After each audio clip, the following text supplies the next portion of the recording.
시작하겠습니다. 어떻게 들을만 하세요? 이제 앞에 제가 전반부에 말씀드린 내용은 이제 뭐 신학적인 이야기들, 이런 이야기들, 뭐 교회론에 대한 이야기인데요. 이제 지금 이제 말씀드리려고 하는 거는 어떻게 이거를 그럼 우리가 실현할 수 있을까? 조금 더 전략적인 이야기라고 할 수 있는데요. 여러분, 우리가 그 자녀들이 꿈을 꾸지 않습니까? 우리 교회, 여기 지금 우리 찾아온 교회 이름이 꿈꾸는 교회인데, 꿈을 꾼다고 해가지고 그게 현실이 되는 건 아니죠. 근데 꿈을 꾼 것이 현실이 되려면 뭔가 중간 단계가 필요합니다. 그러니까 내가 꿈꾸는 게 실현이 되려면 뭔가 작업을 해야 되거든요. 예를 들어 우리 자녀가 서울대를 가고 싶어요. 서울대를 꿈꾸고 있어요. 그럼 뭐 해야 되죠? 거기에 대해 뭐 계획을 세우고 이제 나름의 어떤 그 공부를 하고 그래야 그게 이제 입학 결과를 가져올 수 있겠죠. 근데 마찬가지로 우리 교회를 생각을 하면 교회는 언제나 그 믿음의 공동체 아닙니까? 그러니까 우리는 믿는 게 있어요. 근데 이 믿는 것을 그러면 어떻게 행동으로 만들어내느냐? 여기 우리에게 제일 중요한 과제이죠. 그 믿음이라고 하는 것을 우리가 흔히 이제 그 신학적인 체계로 교리라고 이야기하고 어떻게 행동할 거냐라는 것을 흔히 이제 교회에서는 사역이라고 부르죠. 그러면 저 늘 과제가 뭐냐면 이 믿는 바를 어떻게 그러면 행동할 거냐. 이게 참 늘 고민이에요. 또 교리를 어떻게 구체적인 사역으로 만들 거냐. 여러분, 이게 사실 그 왜 어렵냐면 저 둘 사이가 예를 들어서 우리가 뛰어넘을 만한 그런 어떤 자그마한 개울이라고 하면은 그냥 한 발짝 그냥 볼짝 뛰면 되잖아요. 근데 이게 예를 들어서 조금 그 큰 간격이다. 믿음과 행동의 사이에 간격이 좀 넓다. 또는 내가 꿈꾸는 것과 어떤 그걸 실제로 만드는 것 사이가 많이 이게 폭이 넓다면 어떻게 해야 되죠? 뭔가 징검다리가 있어야겠죠. 징검다리가 있어야 됩니다. 그 징검다리를 어떻게 만들어 놓느냐에 따라서 믿음이 실제적으로 행동이 되느냐, 또 교리가 구체적인 사역이 되느냐, 또 꿈꾸는 게 현실이 되느냐, 이제 이게 달라지는 거죠. 그 중간에 다리를 놓는 거, 그거를 신학적 비전이라고 부를 수 있습니다. 이건 제 이야기는 아니고요. 이거는 그 팀 켈러 목사님이 하신 이야기인데, 이분이 쓴 그 센터 처치라는 책에 보면 뭐 다양한 이야기들 많이 해주는데, 저는 그 책 읽으면서 제일 감명 깊었던 게 이 신학적 비전이라는 표현이었어요. 근데 왜냐하면 이분이 이제 그 뉴욕이라고 하는 그 세계 어떤 그 경제의 중심지, 문화의 중심지, 가장 자본주의의 어떤 그 꽃이라고 할 수 있는 그런 곳에서 목회를 하니까, 근데 거기에 그 살아가는 사람들이 다 그 어떤 그 뭐 돈 중심적인 흐름 이런 거에 아주 빠사한 사람들이잖아요. 고학력자들이고 또 공부도 많이 한 분들, 그리고 돈도 많은 분들, 이런 분들 대상으로 목회를 하는데 거기에서 어떻게 이 목회를 할 건가, 도시 목회를 어떻게 할 건가, 그 믿음의 내용을 어떻게 사역으로 만들 거냐라고 할 때 이 중간에 신학적 비전이라는 것을 이렇게 딱 던졌어요. 신학적 비전이라는 건 뭐냐면, 여러분, 교리는 사실 모든 교회가 대부분 가지고 있는 신앙 고백은 거의 비슷하잖아요, 그렇죠? 그러니까 신앙의 고백은 다 비슷합니다. 우리가 믿는 교리는 다 비슷한 거예요. 뭐 웨스트민스터 신앙 고백, 사도신경 다 똑같은 신앙 고백을 가지고 있습니다. 교리를 가지고 있어요. 그런데 이 사역의 결과들은 너무너무 다른 거예요. 이게 어디에서 그 차이가 나는 거냐면 신학적 비전을 어떻게 만드느냐에 따라 달라지는 겁니다.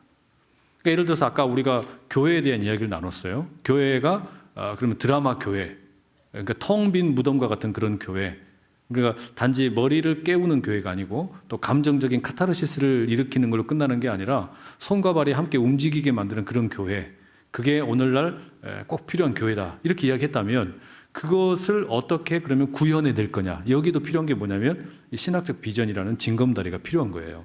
그러니까 우리가 지금 어떤 그 코로나 상황에서 우리의 교리는 똑같습니다.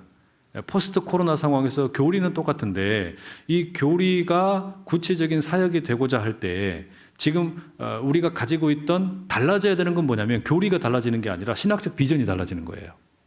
그러니까 우리가 가지고 있는 사도신경이 달라지는 게 아니죠. 우리가 지금 하려고 하는 거는 신학적 비전을 어떻게 다르게 세울 거냐라는 거예요. 교리는 똑같아요. 그래서 믿는 바 교리를 가지고 우리가 살아가는 특정 시대 또 어떤 장소, 이게 지금 환경이 달라졌을 때 어떻게 이 징검다리를 놓을 거냐라는 거예요. 자, 넘어가 볼게요. 그러면 앞서 말씀드린 것처럼 우리는 이 로미오와 줄리엣이라는 셰익스피어의 그 원작, 그 대본이 시대에 따라서 어떤 경우에는 이런 영화가 되고 또 어떤 경우에는 저런 영화가 되고 또 연극이 되고, 그것을 만들어내는 게 뭐냐면 이제 어떤 그 감독의 역량이죠. 그 감독이 이걸 어떻게 내가 각색을 할 거냐, 그걸 그냥 하는 게 아니라 신학적 비전을 어떻게 잡느냐, 이 교회로 말하자면요. 그러니까 변하지 않는 복음을 급변하고 있는 교회 가운데, 세상 가운데 전하기 위한 일종의 비전이에요. 선포하는 거예요.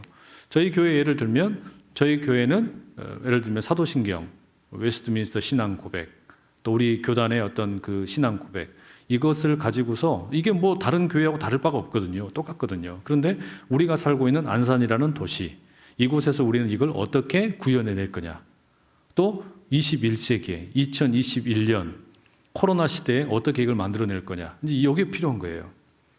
자, 그러면은 이거를 어떻게 하는 거냐, 제가 페이스북을 하나 예를 들었는데요. 페이스북에 가면은 페이스북에 사명 선언문이 있습니다. 이게 어디에 나오냐면은 여러분 그 설정에 들어가셔가지고 그 무슨 뭐 이 내용에 보면은 기록이 되어 있어요. 제가 읽어볼게요. 당사의 사명은 사람들에게 커뮤니티를 이룰 수 있는 능력을 주어 세계를 더욱 가까워지도록 만드는 것입니다. 이게 페이스북이라는 SNS의 사명이에요. 자신들의 사명을 이렇게 선언을 한 거예요. 제가 이거 읽다가 은혜를 받았어요. 이거 교회가 해야 될 일이네. 이 교회가 해야 될 사명 선언문이 페이스북이라는 SNS의 사명 선언문에 그대로 담겨 있더라고요.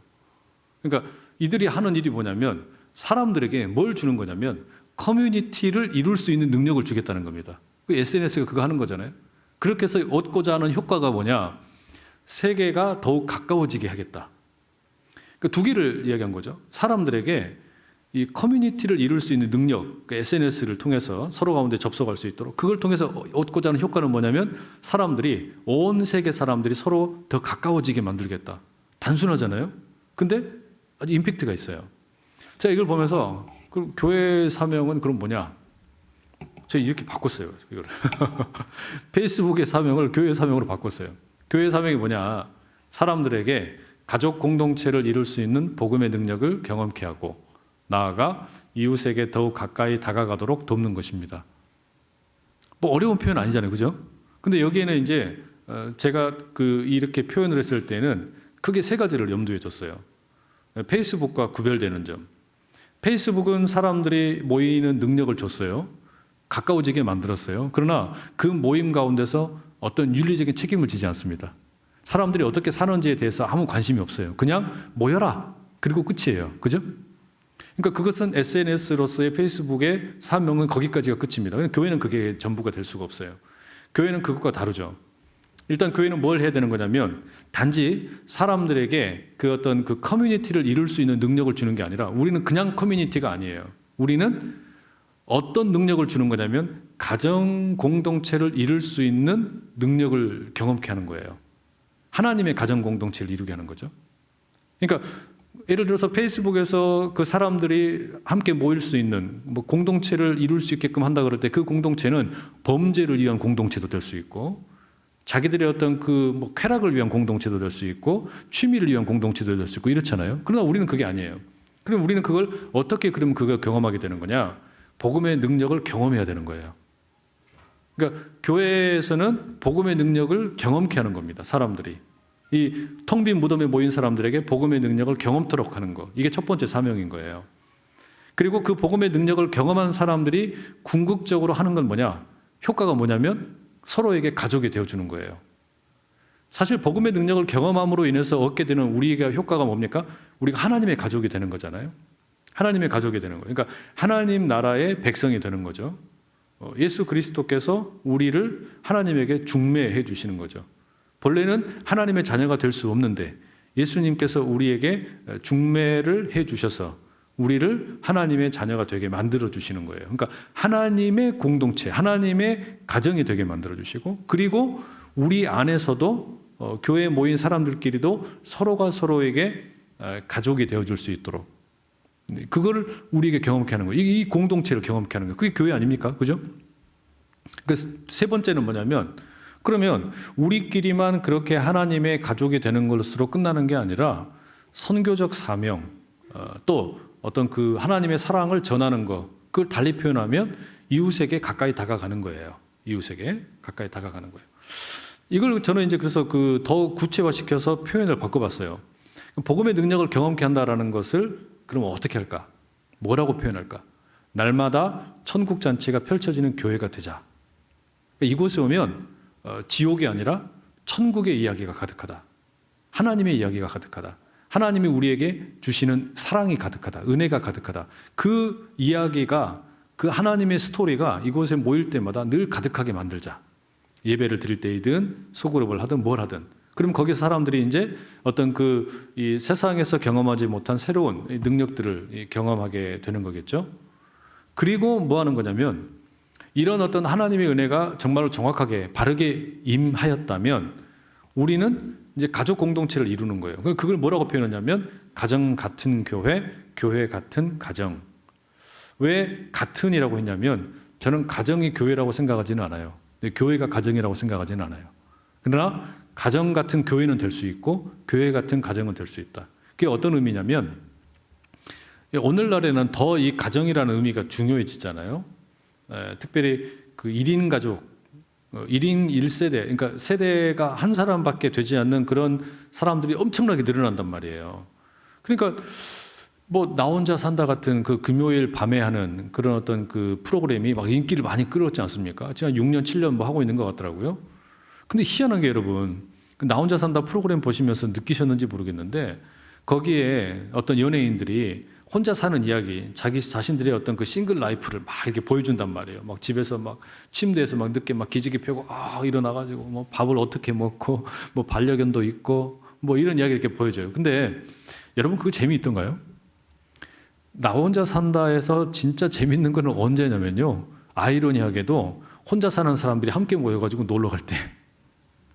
그러지 않으세요? 이거 웃기는 거예요. 그러니까 저는 나 혼자 산다라는 프로그램을 보면서 역설적으로 뭘 느꼈냐면 나 혼자 살 수 없다를 봤어요. 그러니까 사람들이 나 혼자 산다라고 하는 것으로 혼자 사는 게 되게 멋있어 보이고 막 되게 막 아주 근사해 보이고 막 멋지게 포장을 하려고 했는데 오히려 그거를 딱 보는데 저는 뭐가 깨달아졌냐면 야 사람들은 혼자 못 사는 거네. 그러니까 사람들이 혼자 사는 게 재미가 없으니까 어떻게 하는 거냐면 친구 만나잖아요. 그리고 같이 여행도 가기도 하고 밥을 먹고 일을 하기도 하고. 그게 결국은 뭐냐면 사람들 속에 근본적으로 뭐가 있는 거냐면 함께 살아야 된다 라는 어떤 그 필요성이 이미 있는 거예요. 마음속에가. 그러니까 그러면은 예를 들어서 교회가 이 시대에 코로나 시대에 해줄 수 있는 일이 거기가 있는 겁니다. 분명히 여러분 아까 우리 고슴도치 이야기했잖아요. 사람들 속의 내면에는 누구에게나 다 어떤 그 가족의 어떤 따스함을 느끼고 싶은 그런 마음이 있는 거예요. 느끼고 싶은 게 있는 거겠죠. 그러니까 그럼 그거를 느끼고 싶은데 어디서 느낄 거냐? 일터에서 느끼기 쉽지 않잖아요. 그죠? 심지어 이제 가족들도 해체되어 가지고 뭐 시골에서 올라온 이런 어떤 청년들 같은 경우에 이렇게 막 다 흩어져 산단 말이에요. 근데 그런 이들에게 어떻게 다가갈 거냐? 그들에게 어떻게 하나님 나라의 가족 공동체를 경험케 해줄 거냐? 이거야말로 코로나 시대에 교회가 할 수 있는 최고의 전략 아니겠습니까? 그러니까 우리가 가족이 서로에게 서로가 되어주는 거. 이거예요, 이거. 그러니까 예배를 생각을 하고 또 우리가 어떤 그 교회에서 이루어지는 사역들을 생각할 때 여기에서 나타날 수 있는 변화들이 엄청나게 많아요. 예를 들면 우리가 세례를 한다, 또 입교를 한다 이런 거 하나를 할 때도 생각을 달리 할 수 있는 거예요. 유아 세례를 한다. 그러면 저희 교회 같으면 어떻게 하냐면 유아 세례 할 때 이 유아 세례를 그냥 어떤 그냥 무슨 뭐 지나가는 의식으로 하는 게 아니라 이거를 어떤 그 성장 과정의 앨범을 담아서 줘요. 그러니까 아이가 유아 세례를 받으면 유아 세례 때 받은 사진과 함께 아이가 자랄 때 교회와 함께 성장하는 그 모습을 이렇게 쭉 담아서 앨범으로 드립니다. 그러니까 이제 처음에 시작을 이렇게 줘요. 그리고 그 아이가 이제 입교를 하게 될 거 아닙니까? 저희는 입교할 때 어떻게 하냐면은 입교하기 전에 그냥 이제 입교 선언을 이렇게 한단 말이에요. 근데 그렇게 하는 게 아니고 처음에 시작을 하기 전에 영상을 보여줍니다. 그때는 뭐 하냐면 부모님들이 인터뷰를 해요. 자기 자녀들에게 하는 인터뷰를 합니다. 그래서 아들아, 딸아, 너가 엄마 아빠의 신앙 고백으로 유아 세례를 받았는데 이제 장성해서 네 스스로 신앙 고백을 하게 되었구나. 엄마 아빠는 그게 너무 기쁘다, 자랑스럽다. 이런 인터뷰를 해주는 거예요. 그러면 예배 시간에 그거 하나 딱 나가면요, 그냥 사람들 거기 모여 있는 성도들 눈빛이 다 촉촉해지는 거예요. 아, 이게 가정이구나. 이게 입교가 그냥 어떤 그 의례적인 그냥 뭐 성인식처럼 이렇게 그냥 지나가는 게 아니라, 아, 이게 가정을 경험케 해주는 거구나. 신앙을 경험케 해주는 거구나. 가족이라고 하는 의미를 담아주는 거구나. 그러니까 그런 어떤 우리의 모든 예배 의식 가운데서 그런 어떤 가정의 소중함을 가미시킬 수 있는 방법들을 찾는 거죠. 새 가족이 오면 새 가족을 그 어떤 그냥 누가 오셨습니다 하고 박수만 치고 끝날 수도 있잖아요. 근데 저희는 이제 새 가족이 오시고 나면 새 가족 교육을 마친 다음에 새 가족 오신 분들은 박수만 쳐요. 근데 새 가족 교육을 마치신 분들은 꼭 앞으로 모셔가지고 이분을 뭐 사람들이 뭐 많이 이렇게 기다려야 되도록 그냥 그분을 위해서만 기도해드리는 시간을 꼭 가져요. 수료하신 분은, 그러니까 새 가족으로 처음 오신 분은 그냥 뭐 이제 그냥 왔다가 가실 수도 있고 이럴 수 있잖아요. 그러나 교육을 마치신 분은 아, 이제 진짜 우리 한 가족이 되셨습니다라고 하면 진짜 환영을 해줘야 되잖아요. 환대를 해줘야 되는 거예요. 그러니까 그런 환대의 시간을 꼭 가져요. 그리고 기도를 꼭 해드리고, 그러면은 여러 다양한 뭐 교구라든지 또는 함께했던 새 가족 어떤 간사라든지 이런 분들이 와서 꽃다발도 드리고 이렇게 하면서 꼭 따뜻하게 이렇게 해준단 말이죠. 그러니까 다시 정리하면요. 그러니까 그 교회에 제가 생각하는 그 교회의 사명을 세 가지로 잡았는데, 교회는 일단 복음의 능력을 경험케 하고 가족 공동체를 이루게 하고 그다음에 이웃들에게 가까이 다가가게 만드는데, 이거를 더 쉽게 만들어서 만든 게 날마다 천국 잔치가 되는 교회, 그다음에 가정 같은 교회, 교회 같은 가정, 그리고 마지막이 중요한데 도시의 영성을 새롭게 하는 교회. 이걸 저희가 지금 몇 년, 2년째 계속 표어로 쓰고 있어요. 이제는 저희 성도들에게 이제는 익숙해졌어요. 근데 처음에는 도시의 영성을 새롭게 하는 교회라는 게 낯설어 했어요. 아니, 뭔 도시의 영성이 뭐야? 도시의 영성. 성도들이 이렇게 생각해요. 그러니까 이제 그게 뭐냐면 교회의 대사회적인 책임, 어떤 그 공공성, 이런 것들에 대한 어떤 의미를 담은 거죠. 근데 그거를 달리 표현할 방법이 없어서 조금 더 친숙하게 만들면 어떻게 할까라고 하다가 저렇게 만들었어요. 근데 왜 저렇게 표현을 했냐면요. 사실 대부분 지금 여기 그 김포, 그 다음에 부천 지역에 있는 우리 교회 목사님들이시라고 들었는데, 현대 사회는 사실상 거의 도시화 사회 아닙니까? 그러면 도시화 사회 속에서 우리는 도시가 어떤 곳인지를 알아야 돼요. 도시가 어떤 곳인지를 알아야 되고, 도시에 대해서 성도들이 어떻게 우리가 이 도시를 위해서 기여할 수 있을까? 이거를 도와야 되는 거죠. 그러니까 우리는 그 일을 위해서 여기 함께 모였다라는 사명감을 고취시켜 주는 겁니다. 그 의미를 담고 있어요. 그러니까 뭐 예를 들면 우리가 이 도시에서 지금 뭐 시에 어떤 시청에서 손길이 미치지 못하는 곳, 구청이나 동사무소에서 손길이 미치지 못하는 곳, 이런 곳을 돕는 일을 하는 거예요. 이게 대단히 중요한 의미가 있습니다. 왜? 포스트 코로나 시대에는 지금 교회가 단지 교회 자체의 어떤 그 선교, 교회 성도들을 늘리는 거, 이런 거에 치중할 때에 우리가 감당해야 될 어떤 그 뭐랄까요, 차가운 시선, 이게 너무 강하잖아요. 근데 이걸 어떻게 하면 더 그러면 건강하게 만들 거냐는 말이에요. 이걸 어떻게 그럼 우리가 해소해낼 수 있을 거냐는 말이에요. 또 하나는요, 그 조엘 코트킨이라는 사람이 도시의 역사라는 책을 썼는데, 이분이 한 5천여 년 정도 되는 도시의 역사를 이렇게 조사를 해보니까 도시가 성장하기 위해서는 세 가지가 필요하더래요. 하나는 뭐가 필요하냐면은 그 안전함이 필요해요. 안전. 도시는 안전이 필요하다는 거예요. 그러니까 치안이 안전해야만 도시가 성장한다는 거예요. 그러겠죠? 두 번째는 먹거리가 필요하다는 거예요. 먹거리. 그러니까 경제가 활발해야 된다는 거예요. 근데 세 번째, 이분이 연구한 결과에 의하면 세 번째가 참 인상적이었어요. 그게 뭐냐면 세 번째는 영성이 있어야 된다고요. 도시의 영성이 있어야 된다. 그러니까 도시의 어떤 이 영적인 부분에서 윤리적으로나 도덕적으로나 바른 길로 인도해주는 그런 어떤 영적인 힘이 있어야 된다는 거예요. 제가 그게 그 책의 그 내용을 읽으면서 상당히 큰 뭐랄까요, 감격을, 힘을 얻었어요. 아, 도시에 교회가 이걸 해야 되는구나. 그러니까 이 도시에 우리 교회가 있다라는 게, 이 지역에 이 우리 교회가 있다는 게 있으나 마나한 교회가 아니라 우리가 이 도시를 책임진다. 도시가 성장하려면 이 도시가 우리 교회가 있어야 된다. 이게 인식이 돼야 되는 거예요. 이게 고치시켜 줘야 되는 거예요. 근데 그거를 일단 성도들에게 나눠야 되잖아요. 여러분, 우리는 그냥 여기에서 예수 믿고 천국 가기 위해서만 우리끼리만 잘 살기 위해서 모인 게 아니라 우린 이 도시를 위해서 존재합니다. 이 마을을 위해서 존재합니다. 이 인식을 심어주는 거예요.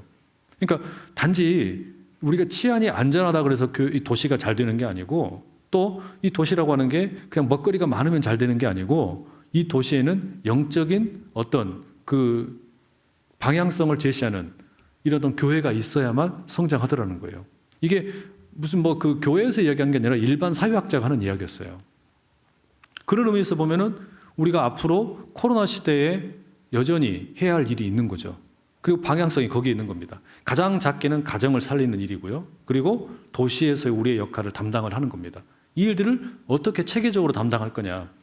제가 만들어 놓은 저기 지금 그 사명이라고 한 거예요. 뭐 날마다 천국잔치가 펼쳐지는 교회, 가정 같은 교회, 교회 같은 가정, 도시의 영성을 새롭게 하는 교회. 이게 다 뭐냐면 일종의 신학적인 비전이에요.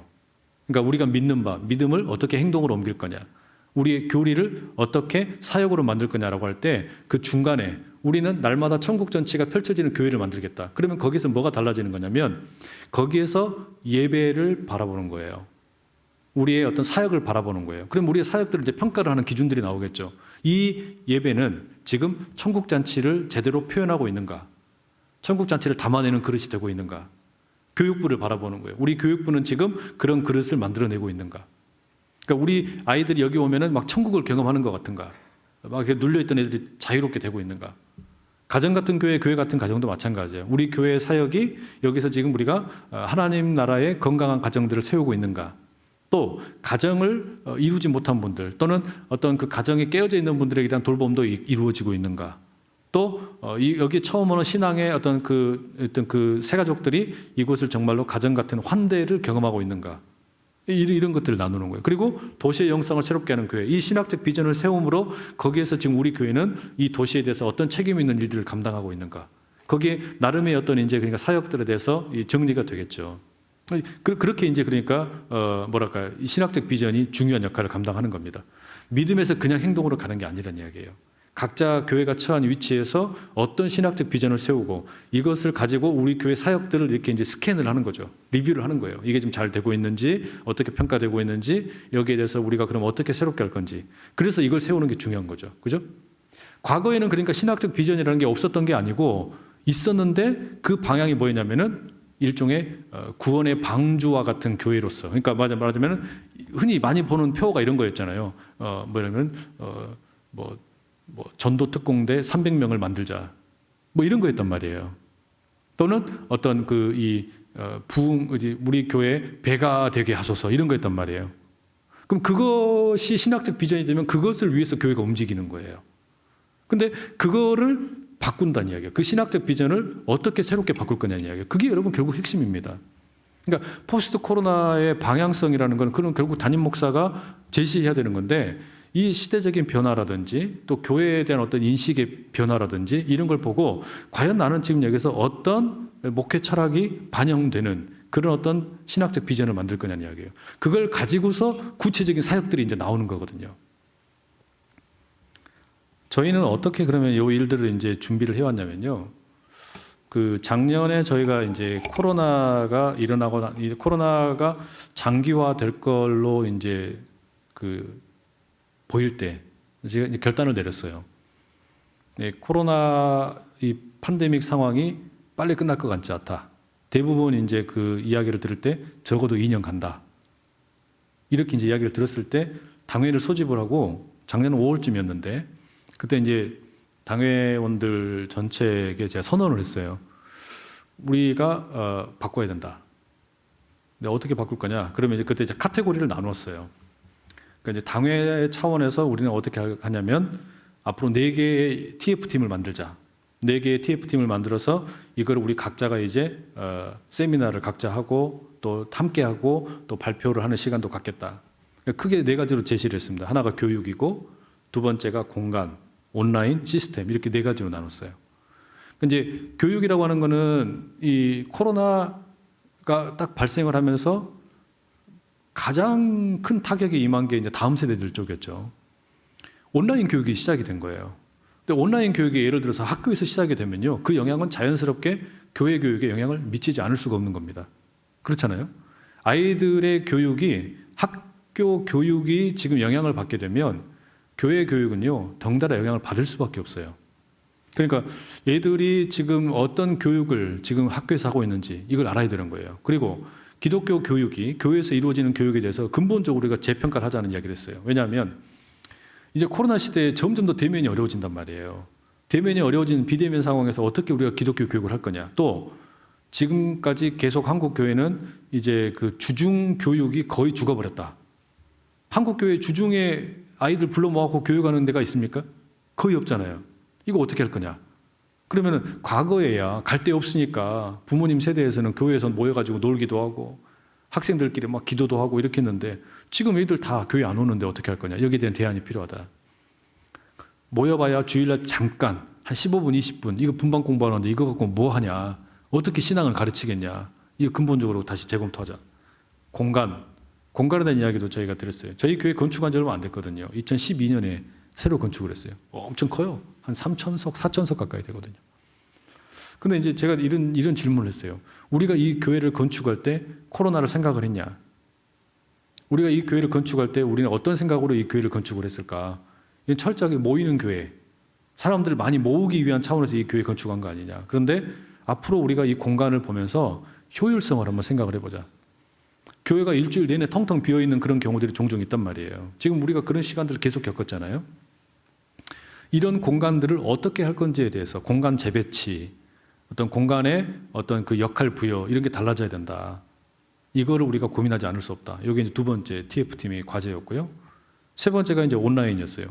그러니까 온라인이라고 하는 거를 이제는 시대적인 이게 무슨 해답이라는 게 아니라 온라인이 방향이 될 수밖에 없다라고 하는 것을 우리가 인식을 해야 된다. 온라인이 이제는 어떤 그 보편화되는 거 이미 우리 속에 다 들어와 있었지만 이제는 이게 진짜 대세가 되는 것을 우리가 받아들여야 된다. 그러면 온라인의 차원에서 우리가 어떻게 이 일들을 이루어 갈 거냐. 우리가 온라인의 어떤 뭐 미디어 사역이라든지 이런 것들을 어떻게 할 거냐. 여기에 대한 대안을 이제 찾아가는 거예요. 이건 물론 모든 교회에 해당하는 건 아니에요. 그러니까 그 저희 교회 사례를 말씀드리는 겁니다. 네 번째가 시스템. 시스템은 이제 조직이죠. 교회의 전통적인 조직이라고 하는 것을 어떻게 더 우리가 그 변화를 줘야 되겠냐. 그러니까 예를 들면 저희 교회는 위원회가 뭐 한 30개 가까이 됐거든요. 너무 많아요. 그러니까 위원회가 너무 많으니까 어떻게 되냐면 무슨 의사결정 구조가 너무 복잡한 거예요. 교회만큼 의사결정 구조가 복잡한 데도 없어요. 특히 전통적인 교회일수록. 이래가 무슨 일을 하냐. 왜냐하면 대부분의 어떤 그 뭐 장로님들이나 평신도들은 주일날 한 번 오잖아요. 교회는. 그러면 이제 일주일에 한 번 와서 그때 놓치면 보름이 가버리는 거예요. 그런 셈이죠. 그죠? 그러니까 일이 안 되는 그런 경우들이 많아요. 그러니까 의사결정 구조 바꿔야 된다. 그러니까 그런 어떤 체제로 변화를 줘야 된다. 그렇게 해서 저희가 이제 바꾼 변화들이 어떻게 되냐면 교육의 경우에는 제가 코로나 이전에 그 저희 이제 교육부에 그런 이야기를 했어요. 앞으로 교육은 우리가 플립 러닝으로 간다. 제가 그런 이야기를 했거든요. 그게 뭐냐 역전학습이에요. 그러니까 아무리 생각을 해도 지금 교회 교육이 이게 지금 아이들 모아놓고 분반 공부하는 거 그거 봐라 얼마나 비효율적인지. 초코파이 주면은 이게 또 문상 주면 애들 오고 근데 15분 20분 그거 해가지고 애들한테 진짜 교육이 되겠냐. 바꾸자. 그때 이제 제가 뭘 주문했어요. 코로나 이전이었어요. 야, 플립 러닝 역전학습을 하자. 그러니까 뭐냐면 배워야 할 내용은 집에서 먼저 보고 오게 해라. 교회 와서는 토론만 하자. 그게 뭐냐면, 그러니까 주일날 공부해야 될 내용의 대부분을 영상으로 찍어서 보내라 집으로. 부모님과 함께 보게 하든지 아이 스스로 보게 하고 교회 와서는 그거 가르치지 마라. 그냥 얘가 보고 뭘 느꼈는지 토론하는 시간으로 바꾸자. 그게 하브루타 교육이죠. 하브루타 교육식으로 플립 러닝을 해보자. 그러니까 온라인 기반 교육이었어요.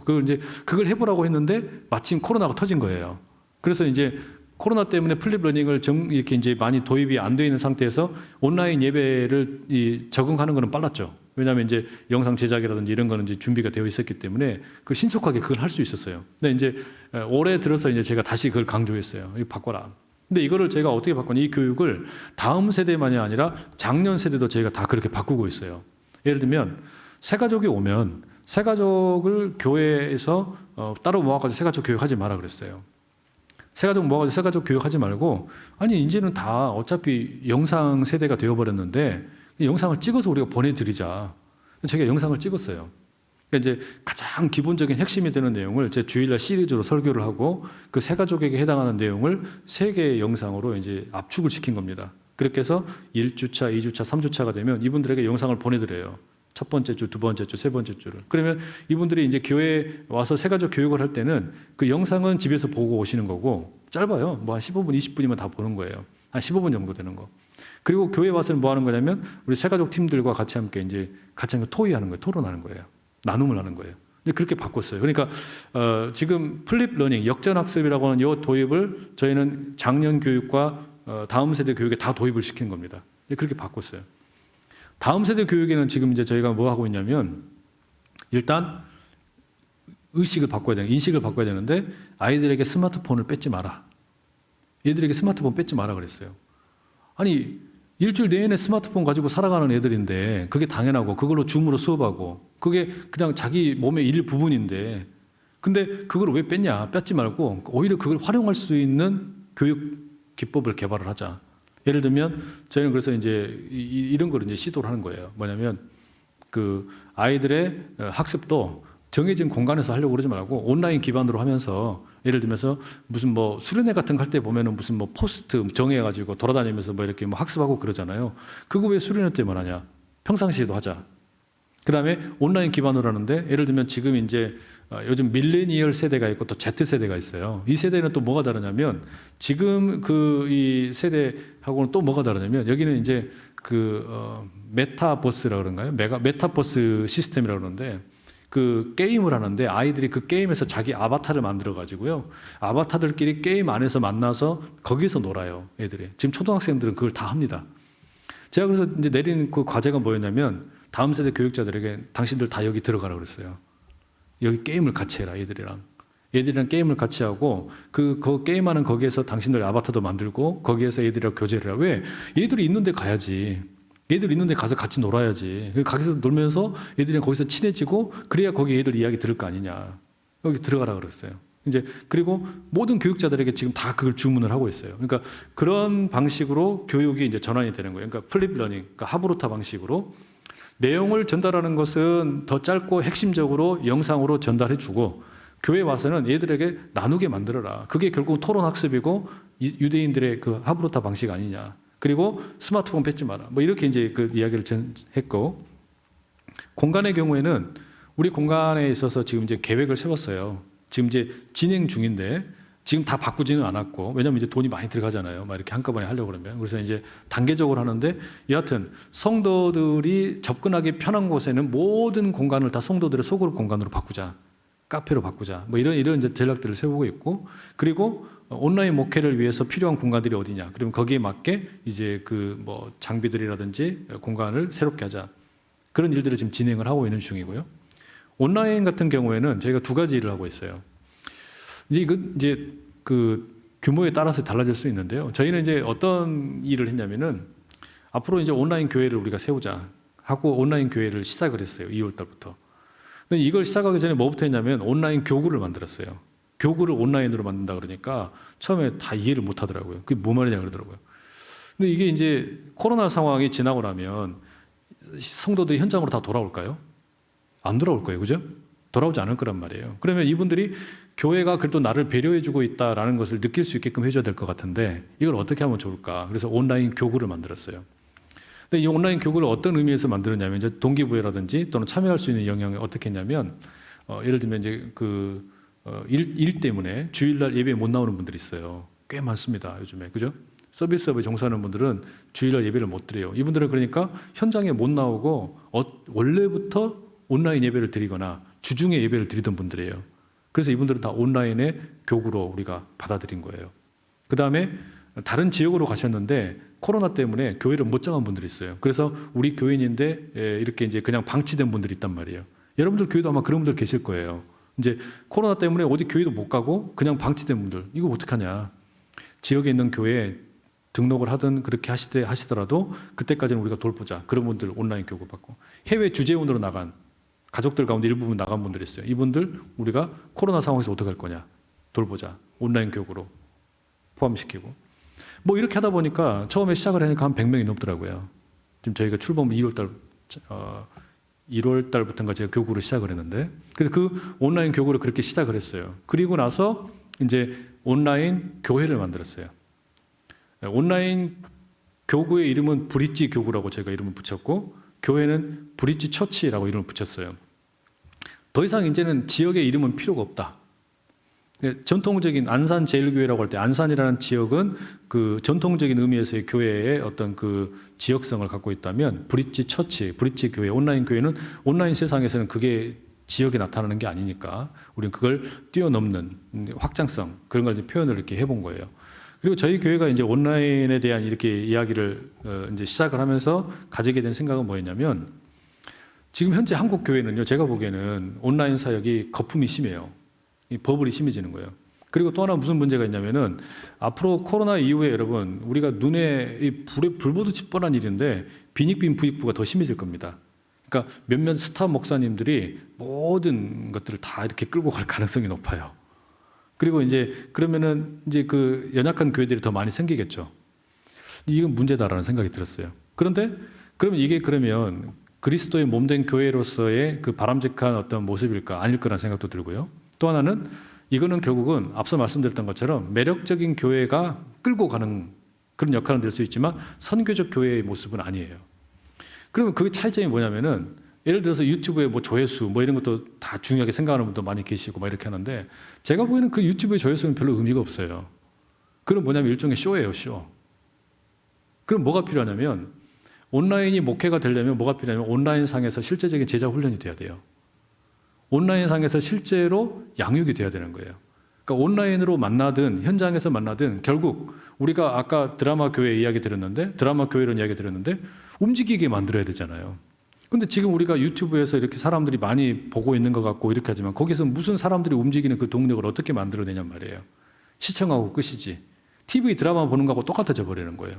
이건 아니다. 이렇게 하면 안 된다. 그래서 저희가 지금 지향하는 방향은 뭐냐면 이 온라인 교회를 통해서 온라인에 있는 가난한 성도들 또는 교회를 떠나 있는 분들 이런 분들에게 어떻게 하면 소그룹을 참여하게 만들고 양육을 할 수 있게 할까?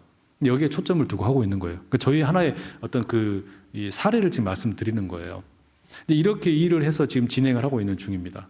그러니까 그게 되지를 않으면 한국 교회는 결국 무슨 일이 되는 거냐면은 빈익빈 부익부만 일어나게 되고 교회의 어떤 그 근본적인 그리스도의 몸된 교회 그리고 예수 그리스도의 제자로 살아가는 그 기본 정신을 오히려 더 삭막해져 버릴 가능성이 온라인 시대에는 훨씬 더 농후하다. 그럴 수밖에 없어요. 왜? 내가 원하는 목사님의 설교 듣는데 내가 원하는 대로 그냥 틀면 나오잖아요. 예배 볼 때도 어떻게 봐요? 그냥 잠옷 입고 봐도 돼요. 그냥 아무런 생각 그리고 끝나고 나서는 그냥 아멘 하고 그냥 끝나고 그냥 이제 의무감을 해결했다 끝나버리는 거예요. 이건 옳지 않단 말이에요. 이거는 한국 교회 전체로 보면 그 어떤 성도들의 질적인 수준을 하락시키는 거죠. 전혀 좋은 게 아닌 겁니다. 그리고 뭐만 만드는 거냐면 눈높이만 높이게 하는 거예요. 그리고 지역 교회로 만약에 가게 되면 뭐 저렇게 뭐 저기 뭐 유튜브 스타 목사님하고 비교가 안 되네 막 이렇게 되고 이러면 이게 결국은 어떻게 되면 교회 전체적으로 다 이 어려움이 생기는 거예요. 이 옳지 않다. 그래서 저희가 온라인 교회를 하면서 하려고 하는 건 뭐냐면 어떻게 하면 작은 교회들에게도 교회들 차원에서 그런 어떤 그 소그룹이라든지 이런 걸 온라인 차원에서 할 수 있는 그런 어떤 이 툴 이걸 만들어서 보급해 드릴 수 있을까? 지금 그걸 연구하고 있어요. 그걸 지금 이제 현재 하고 있고 새가족 교육부터 지금 시작을 저희가 이제 쭉 하고 있는 중인데 아직 당장 결과물을 내놓지는 못하는데 이게 어디에서 자라고 있냐면 미국에서는 이런 교회들이 있어요. 온라인 교회들이. 아주 오래전부터 시작된 교회들인데 이 교회들은 그러니까 처음부터 온라인을 그 어떤 그 플랫폼으로 만들어진 교회들이에요.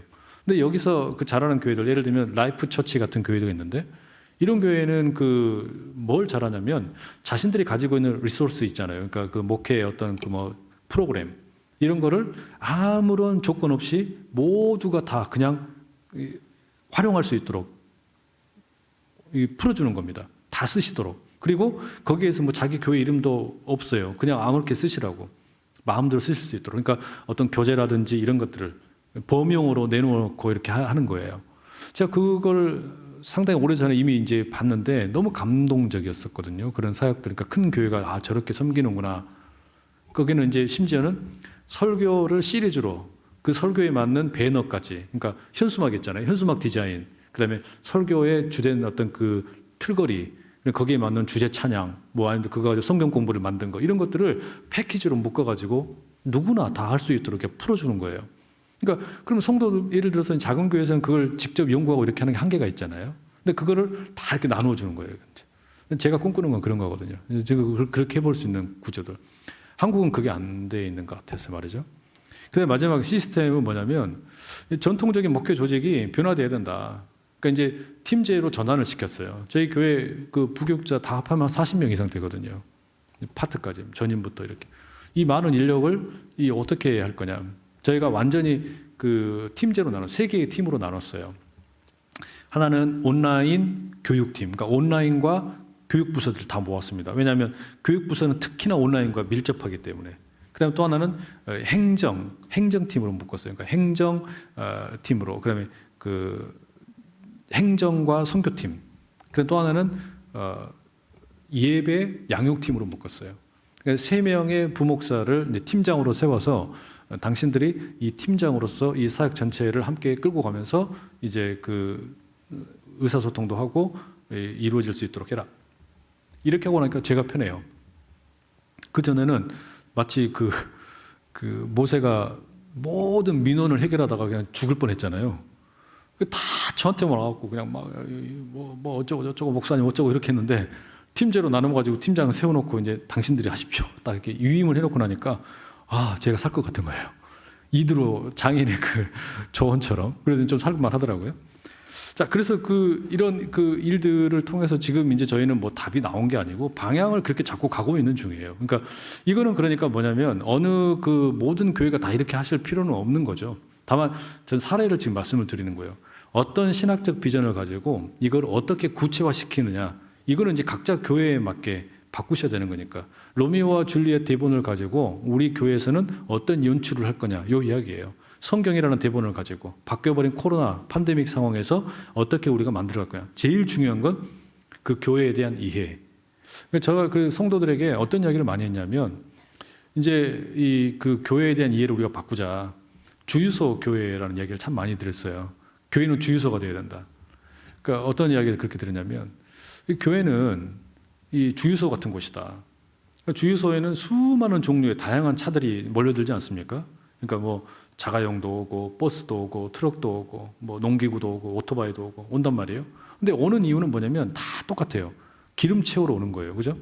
기름을 채우는데 그러나 주유소에 만약에 그 자동차를 비롯해 모든 오토바이나 이런 그 기구들이 거기 그대로 모여 있으면 어떻게 돼요? 사고 나요. 거기에 그 주유소에 차량들이 계속해서 모여 있게 되면 사고가 날 수밖에 없어요. 비좁으니까. 한국 교회가 그랬던 거예요. 끌어모으니까 매력적인 교회로 끌어모으니까 교회 안에서만 사고가 맨날 나는 거예요. 접촉 사고가 너무 많이 나는 거예요. 그럼 어떻게 되냐? 기름 채웠으면 그 부름 받으신 어떤 그 목적을 따라서 달려야죠. 버스는 승객 나르러 가야 되고 택시도 승객 날라서 가야 되는 거고 자가용은 자가용대로 가야 되는 거고 트럭은 집 나르러 가야 되는 거고. 그러니까 이곳에 와서 기름 채웠으면 그 다음에는 여러분들이 이제 흩어져야 되는 거다. 그러니까 모이기 위해서 흩어지는 교회다. 그게 주유소 교회다. 그런 이야기 드렸거든요. 그러니까 우리 교회가 하는 일은 뭐냐면 기름 넣어주는 거예요. 저는 그 주유소 총잡이에요. 얼마 넣어드릴까요? 그러면 조금 넣는다 그래서 무조건 만땅. 만땅 넣어요. 기름을 넣어야 되는 거예요. 무슨 기름 넣어요? 성령의 기름을 넣어야죠. 이제 은혜의 기름을 넣어야 되는 거예요. 모든 이 성도들에게 그 기름을 넣는 거예요. 넣고 여기 있지 말고 나가셔. 달리시라고. 밖에 나가시라고. 이렇게 독려를 하는 거예요. 그런 이야기를 몇 년 이렇게 계속 해왔더니 여러 가지 변화가 일어났어요. 교회 안에서. 제일 큰 변화가 뭐냐면 저희 교회는 본래 그 사회복지 일을 많이 하거든요. 저희 교회가 한 20년 전부터 그 복지재단을 세우고 안산이라는 시에서 여러 가지 다양한 그 사회 사업들을 하고 있습니다. 그러니까 오래됐어요. 그리고 개교회에서 이 정도로 하는 곳 거의 없어요. 예를 들면 장애인 사역, 그다음에 노인 요양원, 뭐 종합사회복지관, 또 뭐 그 외국인 노동자들을 위한 시설, 그다음에 유치원, 이런 시설들 다 함께 합치면 그게 한 15개, 16개 이 정도 기관들이 돼요.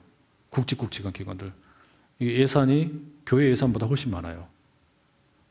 거기에 일하시는 분들 숫자도 한 400명 가까이 되고요. 엄청난 기관이죠. 엄청나게 많은 거예요. 대단히 많아요. 근데 이걸 가만히 보니까 문제가 있더라고요. 제가 와서 보니까 지금 이제 올해 6년째인데요.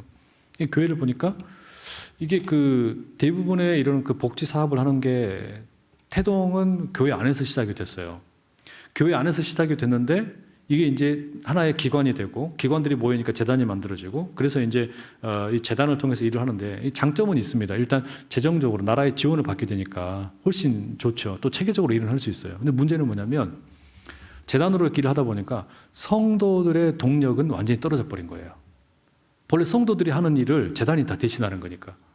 그러니까 이게 뭐가 똑같은 거냐면요. 선교와 똑같습니다. 해외 선교할 때 우리가 어떤 착각을 하냐면 우리는 해외 선교사에게 헌금을 보냈다. 그럼 우리는 선교했다. 이렇게 생각하는 거예요. 근데 그건 아니에요. 그렇잖아요. 그죠? 그러니까 마찬가지예요. 복지도 마찬가지예요. 복지도 그럼 우리가 재단을 섬긴다. 그럼 재단에서 일하고 있으니까 우리 할 일 다 했다. 이게 그러니까 우리 신앙을 그럼 얄팍하게 만드는 겁니다. 알량하게 만드는 거예요. 이렇게 하면 안 되겠다 싶어서 바꿨어요. 재단은 재단 일을 하고 있지만 우리가 이걸 알아야 된다. 그러니까 교회 성도들은 어떻게 생각하냐면 우리가 재단을 왜 하냐, 복지를 왜 하냐 이런 어떤 의구심을 가질 수 있잖아요. 그러니까 교구와 모든 기관들을 다 자매 결연을 시켰어요. 그리고 대부분의 이 기관들이 교회 주변에가 없었거든요. 다 밖에가 있는 거예요. 시 안에 다 흩어져 있어요. 그러니까 성도들이 볼 일이 없는 거예요. 그러니까 그 재단에서 만든 장애인 빵이라든지 뭐 식품들 또 커피, 뭐 세제 이런 거를 이 식당 옆에 상점을 만들어서 거기서 팔게 했고, 그리고 교회 안에다가 이제 몇몇 기관들을 새롭게 세웠어요. 이렇게 세워놓으니까 이게 이제 점점 이렇게 이제 어떤 뭐랄까요, 그 자원봉사자들도 늘어나기도 하고 성도들에게 이제 그게 들어가기 시작을 하는 거예요. 이게 들어가야 사실은 그게 뭡니까? 움직이는 거잖아요. 성도들 움직이는 거잖아요. 그러면서 이제 사실 제일 큰 보람은 뭐였냐면 그 제가 언젠가 그 다리 놓는 사람 뭐 이런 설교를 한번 한 적이 있었어요. 근데 그 성도분들이 그 설교를 듣고 어떻게 하시냐면은 자발적으로 봉사 동아리를 만들었어요. 우리가 다리 놓는 사람이 되겠다 이렇게 해가지고 그래가지고 이제 뭐 도시 안에 있는 여러 뭐 어려운 이웃들 돕는 뭐 주거 환경을 개선한다든지 뭐 이런 일들도 하고 농촌에 있는 교회들 섬기는 일들 이런 일들 뭐 가서 도배도 해주고 뭐 화장실 이런 거 다 고쳐주고 저희는 이제 전라도 구례 지역을 저희가 국내 선교의 거점으로 잡고 계속 섬기고 있거든요. 거기에 가서 전체 그 지역에 있는 어르신들 돌보고 막 이렇게 하는 거 또 섬기는 일들을 막 이렇게 했어요. 또 우리 같은 노예, 우리 김포 지역입니다. 여기 김포에 있는 교회인데 이 교회가 하나가 건축을 하다가 어떤 그 문제가 생겨가지고 건축을 못하고 멈춰버린 겁니다. 그래서 이제 그 이야기를 듣고 그냥 그 동아리 분들에게 그 이야기를 했더니 저는 사정은 잘 정확히는 모르고 가봤더니 이게 뭐 완전히 설계부터 소방 무슨 뭐 다 완전히 새로 해야 되는 거예요. 근데 우리가 교회 하나를 이렇게 새롭게 살리자 모아가지고 마음 모아가지고 같이 이렇게 하니까 그걸 그렇게 세워가는 거예요. 근데 제가 그때 뭘 봤냐면 성도들이 움직이니까 그게 되더라고요. 돈도 하나도 없고 예산도 없었거든요. 근데 그렇게 해가지고 이렇게 한번 해보자 했더니 본인들이 움직이는 거예요. 그게 너무 보람되는 거죠.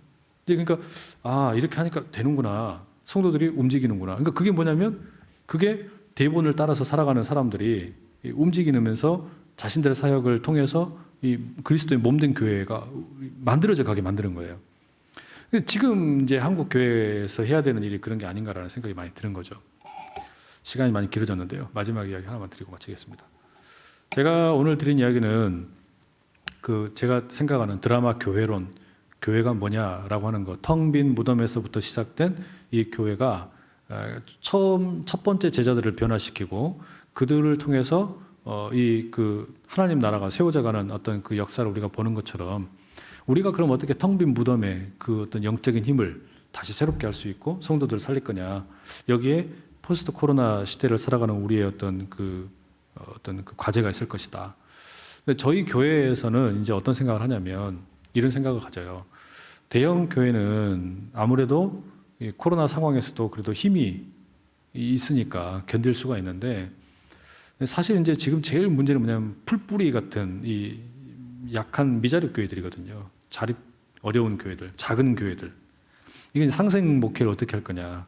이걸 어떻게 할 거냐라는 게 과제되는 거죠. 그러니까 포스트 코로나에 대한 이야기 제가 지금 이렇게 쭉 드렸지만 사실 작은 교회 입장에서 보면요. 포스트 코로나 시대의 목회 방향 작은 교회 입장에서는요, 아마 이렇게 말씀드려야 될 것 같아요. 생존이다, 생존. 생존이에요. 그러니까 생존일 수밖에 없는 거죠.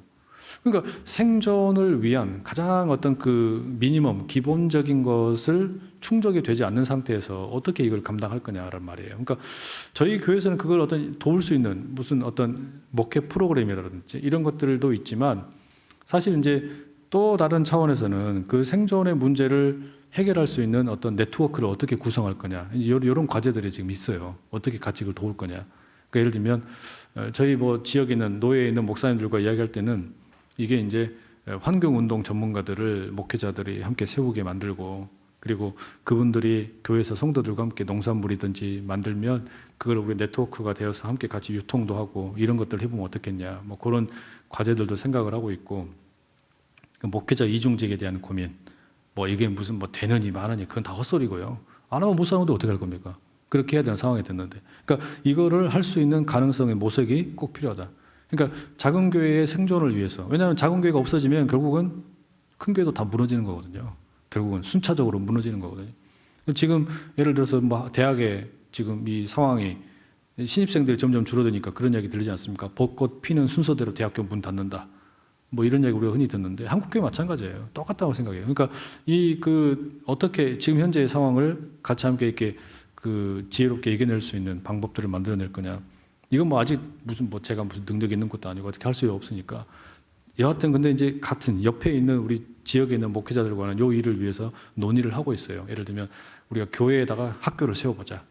각각의 교회가 다 학교를 세우고, 그리고 뭐 초등학교는 같이 각자 하고 중학교는 따로 함께 하나의 자리에서 같이 하고, 뭐 이렇게 해서 뭐 하는 방법도 생각해보고, 아니면 복지 사업을 하는 자리에 우리 뭐 교육자들이 들어와서 섬길 수 있는 방법도 찾아보자. 아니면 뭐 무슨 뭐 유기농 농법이나 무슨 뭐 닭을 기르는 방법이나 이런 것들을 가르치고 보급을 해서 그것을 통해서 자립을 할 수 있는 기틀을 마련하고, 그게 함께 대형 어떤 교회를 통해서 유통이 되는 방법을 찾아보자.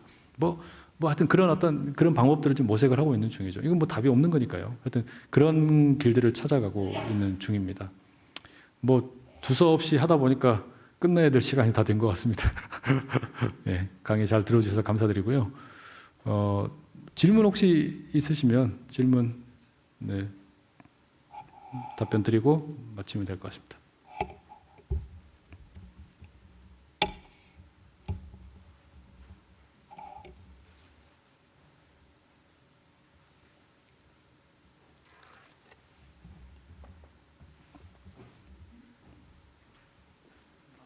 네.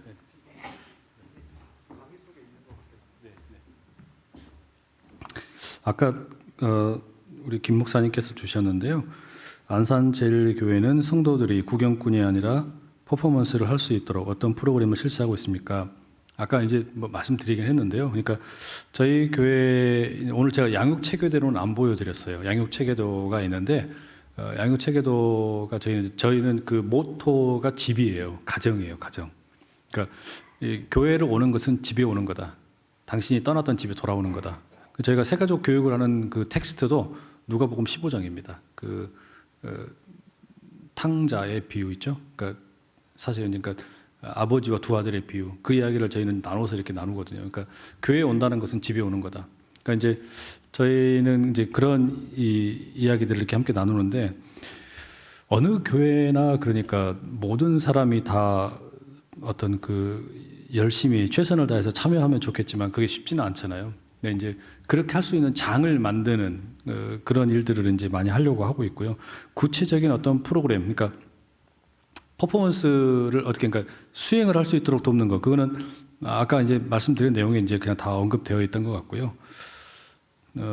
두 번째 질문은 목사님 생각에 작은 교회에서는 어떻게 적용할 수 있을까요? 근데 네, 사실 제가 그래서 거기에 대해서는 딱히 이렇게 뭐 이게 정답입니다라고 말씀드릴 수는 없겠어요. 그러나 이거는 그러니까 제가 오늘 저는 원래 어떤 그 원론적인 차원일 수도 있겠지만, 우리 믿음이 행함이 되기 위해서 우리 교회에 맞는 신학적 비전이 뭐냐, 요거를 세우는 게 가장 급선무라고 생각을 해요. 그리고 예를 들면 아까 제가 그런 이야기 드렸잖아요. 날마다 천국 잔치를 경험하는 교회라든지, 또는 어떤 가정 같은 교회 같은 가정이라든지, 또는 도시의 영상을 새롭게 하는 교회라든지, 이 정신은 사실 뭐 그렇게 달라지진 않는 것 같아요. 교회가 코로나 시대에 할 수 있는 일들이 거기에서 나온다고 생각을 해요. 그러면 우리 교회에서 할 수 있는 게 뭘까라는 거는 이제 좀 달라질 수는 있겠죠. 거기에서 뭐 우리가 어떻게 이 지역 사회 요즘에 뭐 막 저런 거 많이 하시잖아요. 또 그 지역 아동 센터 뭐 이런 거 하시는 분들도 좀 계시는 것 같고요. 또는 지금 저희는 이제 어떤 거 생각하고 있냐면요. 저와 제 아내가 이제 가지고 있는 생각은 어떤 게냐면은 저희가 한 수년 전에 그 뭐죠? 그 입양을 생각을 했었어요. 왜 제가 입양을 생각을 했었냐면은 근데 이제 가정 사정과 여러 가지 일들 때문에 못 했었는데 한국 사회가 되게 좀 아이러니하다는 생각을 가졌어요. 지금 한국의 가임 여성당 출산율이 0.84명이거든요. 그러니까 0.84명이면은 이제 이대로 가면은 뭐 수십 년 안에 이제 생존 자체가 민족 자체가 없어지는 그런 수준인데, 근데 기가 막힌 게 뭐냐면 아이들 이렇게 안 낳는데 지금도 해외 입양을 보내는 거예요, 애들을. 이게 너무 아이러니잖아요, 그죠? 그러니까 이게 문제가 있다, 이건 정말 문제가 있다 이런 생각을 하게 됐어요. 그래서 그때부터 좀 문제 의식이 있었는데 최근에 들어서 이제 저와 이제 아내랑 둘이 아직 구체화하지는 않았지만 앞으로 하려고 하는 사역 중에 하나는 뭐냐면 위탁모, 위탁 가정, 아이들 태어난 아이들을 위탁하는 일들 입양 가기 전까지 도울 수 있는 방법, 저희 재단 차원에서랑 이걸 할 수 있는 그런 것들을 연구해 보려고 그러고요. 또 하나는 뭐냐면 미혼모 사역은 각 지역마다 센터가 있어요. 근데 미혼부 사역이 없어요. 생각보다 미혼부를 위한 사역이 없습니다. 그러니까 미혼부는 자녀를 출생신고를 못 합니다. 엄마만 할 수 있어요. 엄마가 있어야 할 수 있어요. 근데 이제 그 엄마가 생존에 있다든지 연락이 닿으면은 이 아빠는 그거 할 수 있는 자격이 안 돼요. 제가 그 이야기 듣고 충격을 받았어요. 그래서 이제 그런 미혼부가 우리나라에 꽤 많다는 것도 알게 됐고요. 상당히 많더라고요. 그러니까 이게 그러면 우리 교회 안에 있는 성도들이 다 멀쩡하고 얘들 잘 크니까 괜찮은 것 같은데 사회를 우리가 조금만 들여다보니까 아, 이런 일들도 있구나. 이런 경우도 있구나. 그래서 그런 거를 해보려고 눈을 뜨고 좀 찾아보려고 지금 하고 있는 중이에요. 왜 이야기 드리냐면은 저는 답은 그 교회 안에 있는 게 아니라 교회 바깥에 있다는 생각이 들어요. 작은 교회 차원에서도. 그 작은 교회 차원에서도 할 수 있는 일들이 그런 일들이 아닐까라는 생각이 드는데요. 저희 교회에서 그 이제 최근에 했던 일 중에 어떤 게 있냐면 장애인 사역인데 장애인 사역을 해보면 그 장애인들이 학교를 다닐 때까지는 사회적인 어떤 국가적인 어떤 그 체계 보이 어떤 돕는 게 잘 됩니다. 잘 돼 있어요. 근데 학년기를 딱 지나면 그때부터는 이제 방치예요. 학년기를 지나면 그 장년 그 발달 장애인들이 갈 데가 없어요. 그래가지고 그걸 저희가 이제 연구를 했어요. 연구를 해보니까 이게 이제 지금 현재 시범 사업인데 어떻게 했냐면은 부모님들과 함께 연합을 해가지고 저희 재단에서 제일 꿈터라는 걸 만들었어요. 그래가지고 이거를 이제 그 학년기가 지난 성인 발달 장애인들이 그 집에 머물러 있는 게 아니라 교회에 와가지고 함께 지낼 수 있도록 그걸 제가 4명으로 시작을 했거든요. 4명으로 시작을 했는데 지금은 20명이 됐어요. 이 장애인들 참여하는 숫자가. 그러니까 그러면 이게 이제 어떤 효과가 있는 거냐면 아, 저 교회는 장애인들을 이렇게 돌보는구나. 물론 이 일들을 이제 체계적으로 하려면 많이 배워야 됩니다. 또 준비도 많이 해야 되고요. 그리고 이제 시범 사업에서 우리가 늘 시와 함께 이렇게 호흡을 하면서 이렇게 하고 있는 일인데, 그러니까 저는 그런 생각이 들어요. 작은 교회에서도 할 수 있는 일들이다. 그러니까 이거를 네트워크화 시킬 수 있거든요. 관심 있으시면 저한테 연락 주세요. 그러면 저희가 충분히 그 견학도 하실 수 있고 관리 해드릴 수 있거든요. 그러니까 코로나 시대에도 저희가 이거 문 안 닫았어요. 장애인들은. 왜냐하면 코로나 시대라고 해가지고 많은 예를 들어서 장애인들 이렇게 그 돌보지 못하면 그 부모는 어떻게 되냐면 계속 거기에 매여 있는 거예요. 아무것도 못해요. 일을 못하는 거예요. 그러니까 쉽게 하면 뭐 우리 자녀들 우리 돌보는 서비스 어린이집 있는 것처럼 이 장애인 있는 집은 진짜 늘 평생이 그냥 돌보다가 끝나는 거거든요. 근데 이게 너무 안타까운 거예요. 그래서 그런 쪽으로 이렇게 하게 될 때 얼마든지 또 어떤 나아갈 길들이 열릴 수 있다. 장애에 대한 인식만 개선을 한다면 뭐 충분히 가능하다. 뭐 이런 일들을 할 수 있지 않을까라는 생각도 들고요. 그런 가능성들을 모색하는 건 결국 저희는 어디에 있다고 생각하냐면 현장에 있다고 생각을 하고 있어요. 그러니까 우리가 살고 있는 도시 안에, 마을 안에 있다. 그러니까 그 마을에 어떤 필요가 있는지, 그리고 우리 교회가 가지고 있는 역량은 어떤 건지, 이걸 가지고 이제 발전을 시켜가다 보면 길들이 열리지 않을까, 그렇게 생각합니다. 예. 맞춰도 되겠죠? 예, 이만하고 저는 물러가겠습니다. 예, 감사합니다.